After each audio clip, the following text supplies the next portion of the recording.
देखिए, श्री अखिलेश यादव जी का पहले तो पीडीए यानी परिवार डेवलपमेंट एजेंसी पूरी तरह से फर्जी है। 2012 से 2017 तक वह स्वयं मुख्यमंत्री थे और सबसे ज्यादा दमन अगर उन्होंने किसी का किया था तो पिछड़ों का किया था, दलितों का किया था, अगड़ों का किया था। उनकी सरकार से के कार्यकाल को अगर याद करो तो लोगों को भय से कांपने लगते हैं, क्योंकि श्री अखिलेश यादव जी सत्ता केवल गुंडों के लिए, अपराधियों के लिए, माफियाओं के लिए, दंगाइयों के लिए, भ्रष्टाचारियों के लिए पाई थी। लेकिन जब उन्होंने यह अत्याचार किया तो 2017 में उत्तर प्रदेश को प्रदेश की जनता ने भारतीय जनता पार्टी के हाथों में सौंपा और यह तय कर लिया कि अब 2047 तक सपा का कोई भविष्य नहीं। सर, आप लोगों ने अखिलेश यादव के मस्जिद जाने पर सवाल खड़े किए थे। अब सपा के नेता कह रहे हैं कि मोहन भागवत भी मुसलमानों के साथ बैठक कर रहे हैं, तो ये मुसलमानों के साथ बैठने में कोई भेदभाव नहीं है, लेकिन किसी मस्जिद को, कोई धार्मिक स्थल को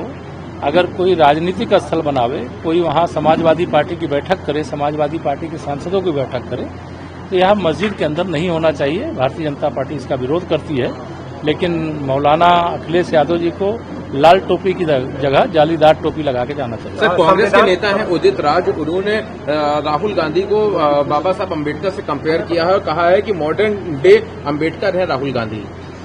देखिए, श्री राहुल गांधी और उनके कुनबे ने अगर पिछड़ों, दलितों, अगड़ों यानी देशवासियों की भलाई के लिए काम किया होता तो माननीय नरेंद्र मोदी जी, जो एक पिछड़े वर्ग से आने वाले व्यक्ति हैं, एक गरीब माँ बाप के बेटे हैं, वह देश के प्रधानमंत्री के पद तक नहीं पहुंचते। और एक बार नहीं, दो बार नहीं, तीसरी बार वह देश के प्रधानमंत्री हैं। श्री राहुल गांधी जी का कोई राजनीतिक भविष्य नहीं है। वह सारी मर्यादाओं को लांघ रहे हैं और वह भारतीय जनता पार्टी और प्रधानमंत्री मोदी जी के लिए नहीं, वह कांग्रेस के लिए स्वयं समस्या बन चुके हैं और कांग्रेस मुक्त भारत बनाने की दिशा में उनका योगदान। अयोध्या में पीडीए का महासम्मेलन हो रहा है और उसके अलावा संविधान मान स्तंभ यहाँ पर पूरे प्रदेश में चला रहे हैं। देखिए, पीडीए का सम्मेलन तो मैं समझ सकता हूँ, लेकिन समाजवादी पार्टी का पीडीए हो ही नहीं सकता। समाजवादी पार्टी पीडीए के नाम पर धोखा दे। विधायक जी एक वर्ष उपवास के मौन व्रत के आप भी आए पूजा करने, क्या कहें? ठीक है, श्री ब्रजभूषण जी की ये भोले बाबा के प्रति जो साधना है, इसके लिए मैं उनको बधाई देता हूँ। यह सौभाग्य की बात होती है, भोले बाबा की कृपा है, इसीलिए ये साधनारत हुए हैं और भोले बाबा का अभिषेक कर रहे हैं, उनके लिए व्रत कर रहे हैं, अनुष्ठान कर रहे हैं। मैं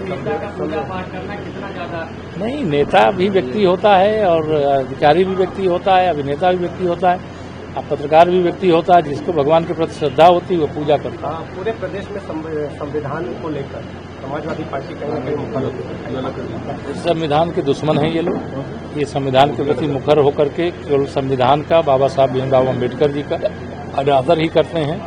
जब समाजवादी पार्टी के मुख्यमंत्री के रूप में, सरकार के मुख्यमंत्री के रूप में अखिलेश जी थे, तो बाबा साहब भीमराव अम्बेडकर जी के नाम से जो मेडिकल कॉलेज था उसका नाम किसने बदला था?